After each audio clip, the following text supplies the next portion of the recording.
We can also speak to UKIP's parliamentary candidate for Hartlepool. Philip Broughton is with us on BBC Two. Hi, Phil.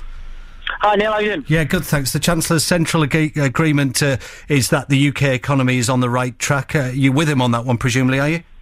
Absolutely not, Neil. I think, the economy is absolutely on the wrong track. We've got a failing economy and we've got a government that's got the wrong priorities. If you look at the deficit, we have a £100 billion budget deficit. The Chancellor said he would have gotten rid of that by the time of the next election. He's nowhere near on that. And the national debt is going to be at 1.5 trillion by the time of the next election. And we're saying in UKIP that the government's got the wrong priorities. We're spending... Well, hang on a second. But apart from this pledge to cut the foreign aid bill and to stop giving money to the EU, has your party got any economic policies whatsoever? Absolutely, yes. I can go through some of them. Yes, yes, please. I mean, yes, we're saying we want to cut the foreign aid budget to $3 billion. Yeah, we know that one. Yeah, spend $3 billion on disaster situations, but cut $9 billion. Spend that $9 billion on frontline services. Our NHS, our armed forces, and the police. You look at the police.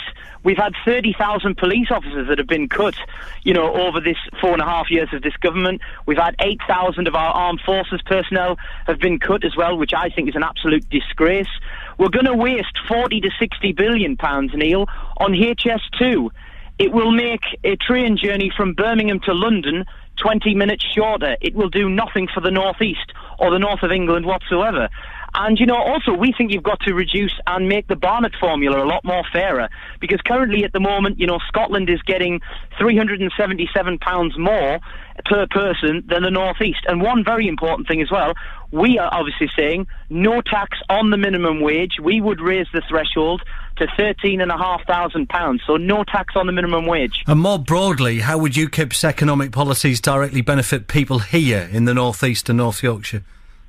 Absolutely. Well, like I say, we are saying we've got to spend the money on the right sort of priorities, the frontline priorities, our NHS, armed forces, police, fire services. I think the no tax on the minimum wage would really help those people at the bottom who really need the help, so if we raise that threshold to £13,500, no tax on the minimum wage, I think that would be a great thing.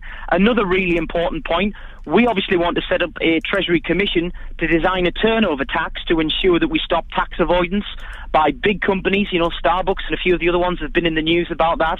And we're saying that, big businesses should pay a minimum floor rate as a tax as a proportion of their UK turnover. All right, Phil. So, yes, absolutely, we want to have a turnover tax. You've had equal make sure time. We stop tax avoidance. I appreciate your time. Always nice to catch up with a UKIP's parliamentary candidate for Hartlepool, Philip Broughton, live with us with his thoughts.